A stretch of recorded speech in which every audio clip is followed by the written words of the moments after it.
On June 29, 1950, in a small stadium in Belo Horizonte, Brazil, one of the most powerful football nations on earth played a team of part-time players. A team that included a dishwasher, a hearse driver, 2 postmen, a paint stripper, and a mill worker, and lost. And the man who scored the only goal of the game was a Haitian-born student who worked washing dishes in a New York restaurant, who headed a ball he was not quite sure he had touched, who was carried off the pitch by thousands of Brazilian fans he had never met, and who 14 years later would be arrested outside his dry cleaning shop by secret police, taken to a prison where prisoners dug their own graves, and never seen again. To understand how impossible this result was, you need to understand what England represented in 1950, because England had not entered the previous 3 World Cups, having boycotted the tournament entirely over a dispute with FIFA, and they arrived in Brazil for their first ever World Cup with the absolute certainty that they were the greatest football nation on earth. They were the inventors of the game, and in the years since World War II, they had won 23 and lost only 4 of their international matches. And their squad in 1950 contained Stanley Matthews, Tom Finney, Billy Wright, and Stan Mortensen, names that in 1950 meant what Messi and Ronaldo mean today. And a Daily Express headline before the tournament simply read, "England should beat the lot." And then there was the American team, hastily assembled by an association that most likely had only 1 permanent member of staff, selected from across the entire country, with most of the players having never met or played together before. Their own coach, Bill Jeffrey, described his squad as sheep ready to be slaughtered. They included Frank Borghi, the goalkeeper, who was also a hearse driver, Walter Barr, the midfielder who would eventually take the famous shot, who was a physical education teacher, Harry Keogh, a mailman, Gino Pariani, a paint stripper, and Joe Gagens, their striker, who was a student at Columbia University washing dishes in a restaurant to pay his fees. And they had lost their last 7 international matches going into this game. But before the game itself, you need to know who Joe Gagens actually was, because his story starts on the island of Haiti, where he was born into a family that was once part of Haiti's elite, descended from a German-Haitian dynasty that had seen its wealth erode over generations. He came to New York to study accounting at Columbia University. He played in the American Soccer League, where he was the leading scorer in 1950, and he washed dishes in a Manhattan restaurant between matches. And the reason he was allowed to play for the United States at all was because he had declared his intention to become an American citizen, a declaration not yet completed, and that ambiguity would matter, both in 1950 and in the devastating years that came after. England had already beaten Chile 3-0 in their opening group game and arrived at Estadio Independencia against the United States in total confidence. So confident, in fact, that England manager Walter Winterbottom left Stanley Matthews out of his starting 11 entirely, resting him for the games ahead, because nobody believed this game would require their best player. The stadium held approximately 20,000, but only around 10,000 turned up for what was expected to be a routine walkover. And in the opening 12 minutes, England launched 6 separate attacks on Borghi's goal, 6 shots in the first 12 minutes, and still the score stayed at 0-0. And then, in the 38th minute, Walter Barr received the ball 25 to 28 yards from goal, and he hit it. Not a precision strike, not a moment of tactical genius, but a shot aimed with hope and momentum toward Bert Williams in the England goal. And Joe Gagens, diving forward into the path of the ball, got some part of his head onto it. Barr himself would later say, "I hit a decent ball with some steam." Somehow Joe Gagens got a piece of the ball. It was not a beautiful goal by any means. The ball glanced off Gagens' head or possibly the back of his neck, deflected past the wrong-footed Williams, and went into the net, and the score was 1-0 to the United States of America. England threw everything at the United States in the second half, wave after wave, 20 shots on goal across the full 90 minutes to the American single one. And Frank Borghi stopped them all, diving, blocking, pushing shots around the post with instincts that had nothing to do with his day job driving hearses in St. Louis. And in the final 8 minutes, with England's last real chance, Charlie Colombo hauled down Mortensen just outside the box, and from Alf Ramsey's resulting free kick, Jimmy Mullen headed toward goal. The ball beat the diving Borghi, and Borghi dived a second time and touched it around the post. Whether it crossed the line remains debated to this day. England believed it had, but the referee did not agree, and the score stayed at 1-0.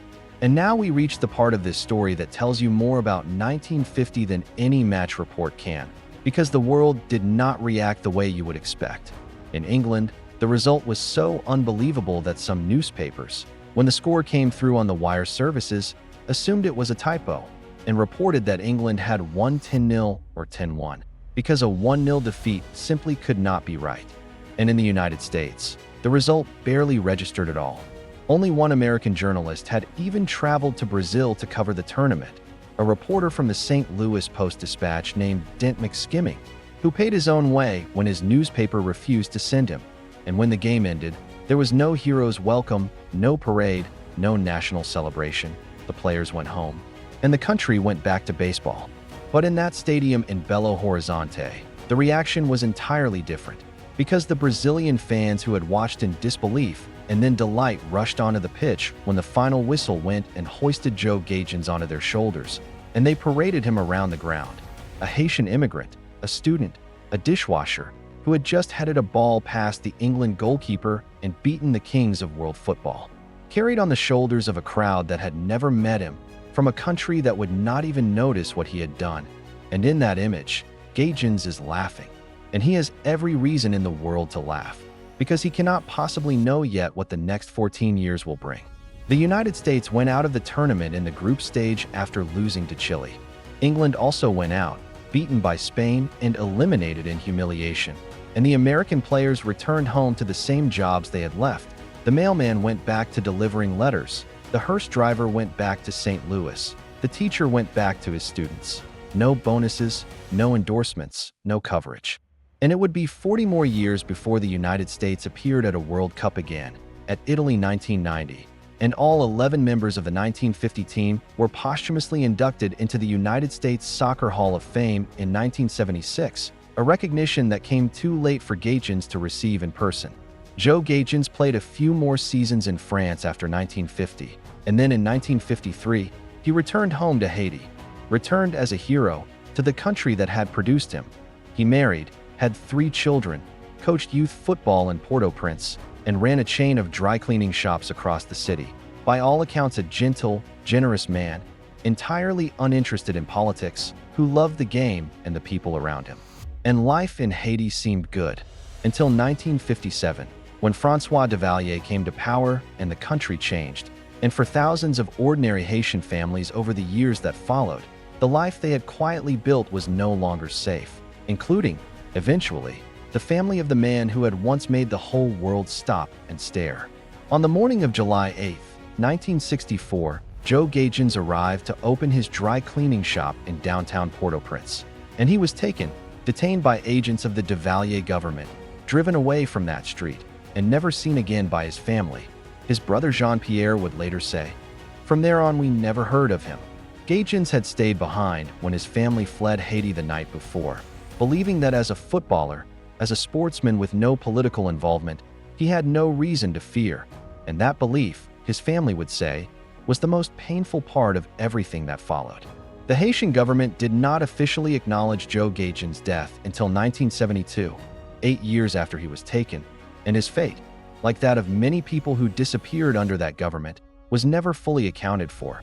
He was 40 years old, his 3 children grew up without their father, and the man who had been carried on the shoulders of thousands of strangers in a Brazilian stadium in 1950, who had made an entire nation of people he had never met celebrate something they had never expected to feel, disappeared from history as quietly and as completely as if that afternoon in Belo Horizonte had belonged to someone else entirely. And here is why I am telling you this story in 2026, while a new World Cup is being played. Because the 1950 upset is always remembered as a curiosity, a fun footnote, a moment of sporting madness. And what is almost never told is the complete story of the man at the center of it. A Haitian immigrant who washed dishes in New York, who headed a ball that changed football history, who went home to raise his children and coach young players in Port-au-Prince, and who was taken from that life by circumstances that had nothing to do with football and everything to do with the country and the era he was living in. And every time a small nation shocks the world at a World Cup, every time an underdog does the impossible, this is the story that reminds us that the heroes do not always get the endings the story deserves. In 1976, 26 years after the game and 12 years after he disappeared, Joe Gagens was posthumously inducted into the United States Soccer Hall of Fame. The dishwasher, the student, the man from Haiti who headed a ball into the net in Belo Horizonte and was carried around a stadium by people who had never met him and loved him completely in that moment. His name is on the Hall of Fame wall, and his story has been told in books and in a film, and now in a video on a platform that did not exist when he was alive. And somewhere in Port-au-Prince, people still remember, not the formation, not the tactics, not the full team lineup, just a boy from Haiti who went to New York, who washed dishes and scored a goal that nobody believed, and never came home.